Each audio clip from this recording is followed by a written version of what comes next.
What's going on, good people? SS Tactive checking back in, man. It's been a while since I dropped a video, and I felt like I owed you guys a review, man. Been in the lab, doing a lot of moving and grooving.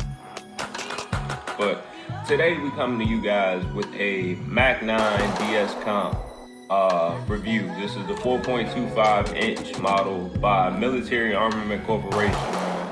This has been a fun gun to shoot. I got just under 2,000 rounds through the gun so far, and I'm looking to give you guys a overall review on my initial thoughts and how I was feeling about the gun bone stock. Now, this is brought to us by Military Armament Corporation. This is not a sponsored video, but this is the same revamped version of an iconic company that brought us the original Mac 10 and Mac 11 in the 1970s. Without further ado, man, let's get into it. So out the box, you get a pretty cool carrying bag that features the company's logo. And then of course you get that double stack single action 1911. The gun features some nice slide serrations and slide cuts, as well as that comp up front to complement.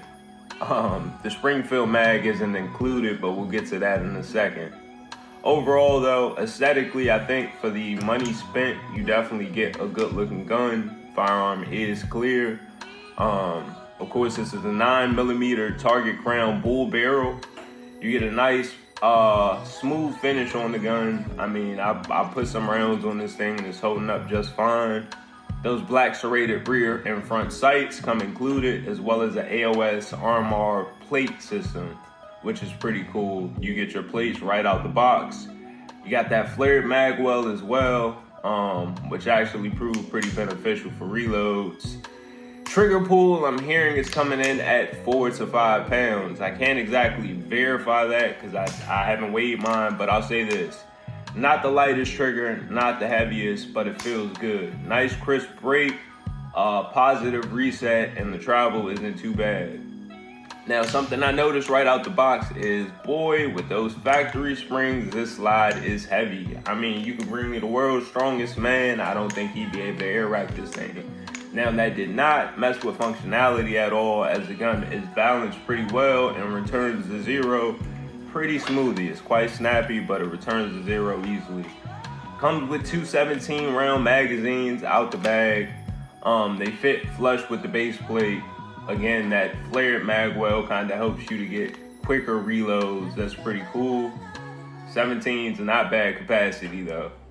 However, something that I found is the Mac 9 will accept other Checkmate style magazines. You just gotta be mindful of those base plates. So here I am showing that a Springfield 20-round mag will work and make proper contact, but you have to cut the base plate down. The top of the base plate, the lip of it has to be brought down a couple centimeters to get a smooth entrance into the mag well.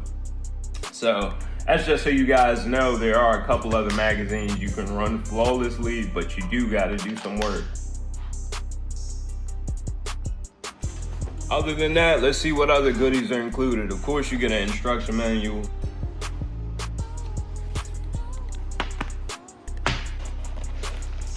This is the original rear sight that was on the firearm, that blacked out serrated sight. They also included some torque bits, some factory screws, and a takedown tool to take out your guide rod. That's not featured here. You also get, I thought this was pretty cool, you get some interchangeable trigger shoes. So they give you a small, medium, and large option for the trigger shoes, and you can interchange them based on what works with your hands. All right, without further ado, let's get into the part that you're probably here for. How does the gun shoot? Let's talk about it. All right, how cold is it?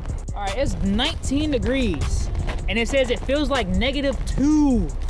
Woo! So out the box, I was really pleased with the performance of this gun. I was impressed with how effective the comp was. I mean, the recoil, I'm not gonna sit here and say it's non-existent, but the gun is snappy in a way that it returns to zero with very minimal effort. If you pair that with a really good grip, just looking at the different angles I'm showing you, it's not much recoil there. I mean, I was able to speed my shots up pretty much as I wanted to and maintain the dot within my sight picture, which You know, you can't do with every gun out the box. Now, something I'll say is the ergonomics of the grip are something that I definitely see a lot of complaints about online. Yeah. I don't know if both of those shots was dead on, but you definitely chopped that card. Personally, I didn't have a lot of issues with that. The factory texture was shit, and I aided that with some handle grips. However, the grip angle to me was not bad and kind of comparable to a lot of the polymer striker fire guns that I've been shooting. Speed-wise, I was incredibly impressed by this thing. I mean, with the 4-pound trigger, I had no problem getting consistent splits of 0.15 and 0.17 on a 12-degree day. So, very, very impressed with that. I mean, the ability to double tap and just keep the sight on the target was very, very easy. What did you eat for breakfast, dog? All in all, I'm very impressed with this gun. Now that I got 2,000 rounds to it, I can confidently say I'm ready to put some aftermarket parts in it and spice it up and take it to the next level a little bit. So if you guys got any suggestions as far as recoil springs, ignition kits, anything like that, give me some suggestions down in the comments. As always, man, thank you guys for tuning in. Stay safe, stay smart, and stay dangerous out there. Talk to you guys soon.